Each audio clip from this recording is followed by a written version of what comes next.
বিসমিল্লাহির রহমানির রহিম। আসসালামু আলাইকুম। প্রিয় শিক্ষার্থীরা, আশা করছি পরম করুণাময় আল্লাহ তাআলা রহমতে তোমরা যে যেখানে আছো ভালো আছো।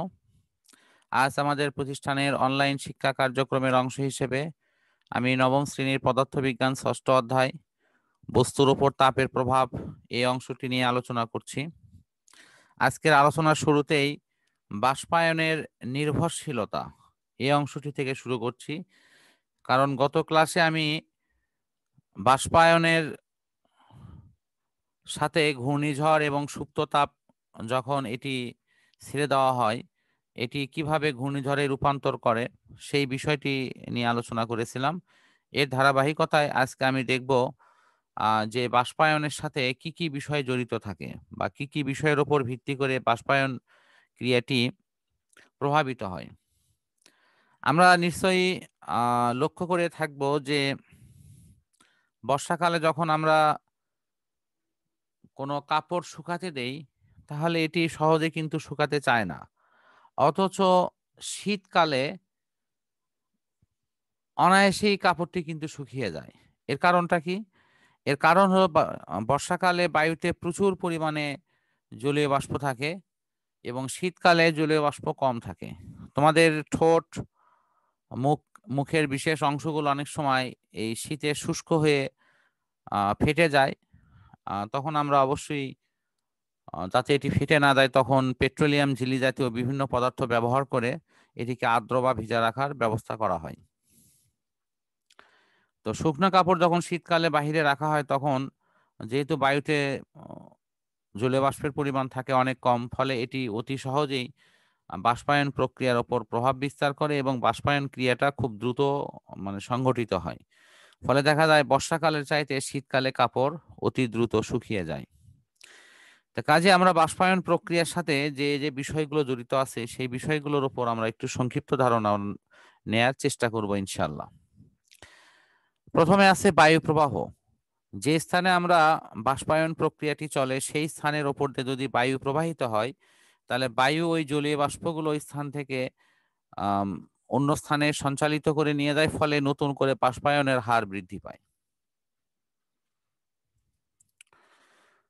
তরলের উপরিতলের ক্ষেত্রফল। যেহেতু এই বাষ্পায়ন প্রক্রিয়াতে শুধুমাত্র তরলের উপরিতল থেকে ক্রমান্বয়ে বাষ্পে পরিণত হয়, সুতরাং বাষ্পায়নের ক্ষেত্রে তরলের উপরিতলের ক্ষেত্রফল যত বেশি হবে, বাষ্পায়ন প্রক্রিয়াটি তত বেশি সংঘটিত হবে। তরলের প্রকৃতি। তরলের স্ফুটনাঙ্ক কম হলে বাষ্পায়ন বেশি হবে, অর্থাৎ উদ্বায়ী তরলের বাষ্পায়ন স্বাভাবিক তরলের চাইতে অনেক বেশি হয়। বাতাসের চাপ। বাতাসের চাপ যত কম হবে বাষ্পায়নের হার তত বৃদ্ধি পাবে। শূন্যস্থানে বাষ্পায়ন সবচেয়ে বেশি হবে, তাই খাদ্য সংরক্ষণের জন্য খাবারকে শুকাতে পাম দিয়ে বাতাস বের করে নেওয়া হয়। উষ্ণতা। তরল ও তরলের কাছাকাছি পদার্থের উষ্ণতা বেশি হলে বাষ্পায়ন বেশি হবে। আর বায়ুর শুষ্কতার সাথে সম্পর্কটি এরকম যে বায়ুর শুষ্ক যত বেশি হবে, বায়ুতে জলীয় বাষ্পের পরিমাণ যত কম থাকবে, বাষ্পায়নটা তত দ্রুত ঘটবে।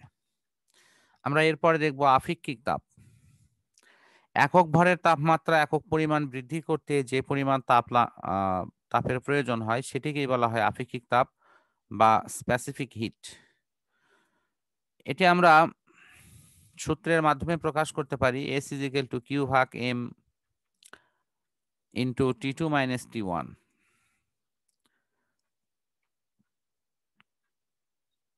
আমরা SI এককে এটিকে আরো সংজ্ঞায়িত করলে এরকম দাঁড়াবে যে 1 কেজি ভরের তাপমাত্রা 1 কেলভিন বৃদ্ধি করলে যে পরিমাণ তাপের প্রয়োজন, সেটিকে আমরা আপেক্ষিক তাপ হিসেবে জেনে থাকব। এরপরে আছে তাপ ধারণ ক্ষমতা। কোনো বস্তুর তাপমাত্রা একক পরিমাণ বৃদ্ধিতে যে পরিমাণ তাপের প্রয়োজন সেটিকে বলা হয় তাপ ধারণ ক্ষমতা বা hit capacity. Hit capacity C = ms। সুতরাং আমরা তাপ ধারণ ক্ষমতা এর অর্থই হচ্ছে আপেক্ষিক তাপকে ওই বস্তুর ভর দ্বারা ভাগ করলে আমরা তাপ ধারণ ক্ষমতা পেয়ে যাব। এরপর দেখব ক্যালোরিমিতির মূল নীতি কি। ক্যালোরিমিতির মূলনীতি খুবই সহজ একটি বিষয় আমাদের কাছে উপস্থাপন এর মধ্য দিয়ে আমরা বুঝতে পারবো।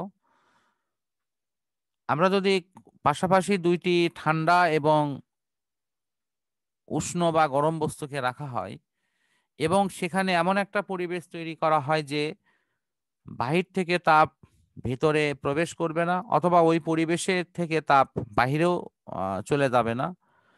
তাপের আদান-প্রদান হয় এমন যতগুলো প্রক্রিয়া আছে সকল প্রক্রিয়াকে যদি নিয়ন্ত্রণ করা হয় তাহলে তাপের আ ক্যালোরিমিতির ক্ষেত্রে যে মূলনীতি আছে সেক্ষেত্রে আমরা এখানে লিখব যে উষ্ণ বস্তু যে পরিমাণ তাপ বর্জন করবে, অপেক্ষাকৃত শীতল বস্তু সেই পরিমাণ তাপই গ্রহণ করবে।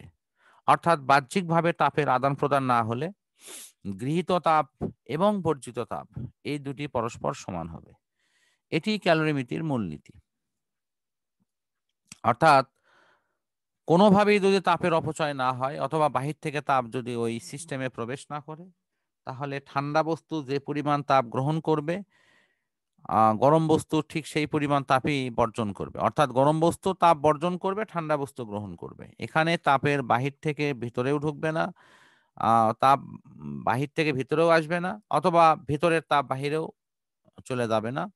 সেক্ষেত্রে আমরা খুব সহজ একটি লাইন লিখব, গৃহীত তাপ এবং বর্জিত তাপ এটি পরস্পর সমান হবে।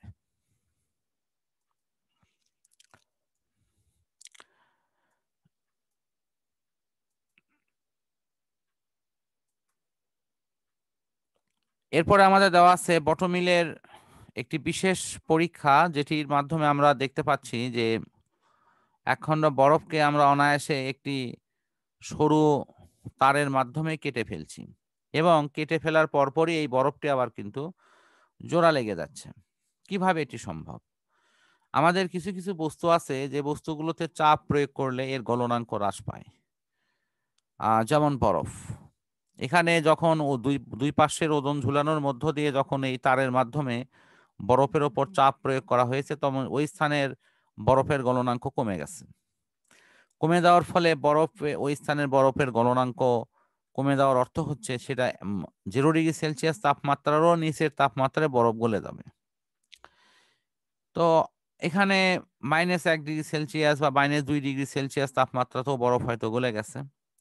গলে যাওয়ার পরপরই যখন পানিতে পরিণত হয়েছে সেই স্থানের তাপমাত্রা যেহেতু তখনও -1 বা -2, সুতরাং ওই স্থানের পানিগুলো খুব দ্রুত আবার জমে বরফ হয়ে গেছে। ফলে কাটা স্থানটা আবার আগের মতো জোড়া লেগে গেছে। ফলে মাঝখানে এই তার অথবা সুতাটি বরফকে কেটে, কেটে ভিতর দিকে ঢুকবে। অপর পাশে অপরদিকে উপরের যে জমানো পানিগুলো সেগুলো আবার জমে, জমে বরফে পরিণত হবে। ফলে বরফখণ্ডটি একদিক থেকে যেমন কেটে যাবে, অপর দিক থেকে ঠিক তেমনি এটি জোড়া লেগে যাবে। এই বিষয়টি এখানে এই পরীক্ষার মধ্য দিয়ে দেখানো হয়েছে। অর্থাৎ চাপ প্রয়োগের ফলে বরফের গলনাঙ্ক যে কমে যায় এবং এই পরবর্তীতে চাপ হ্রাস করা হলে ওই গলে যাওয়া বরফ গলা পানিগুলো আবার জমে বরফে পরিণত হয়। সেটি এই পরীক্ষার মধ্য দিয়ে দেখানো হয়েছে। শিক্ষার্থী বন্ধুরা, আমরা এই পরীক্ষার আলোচনার মধ্য দিয়েই আজকের ক্লাসটি শেষ করছি। পরম করুণাময় আল্লাহ তাআলার কাছে সবার সুস্থতা কামনা করে বিদায় নিচ্ছি। আল্লাহ হাফেজ।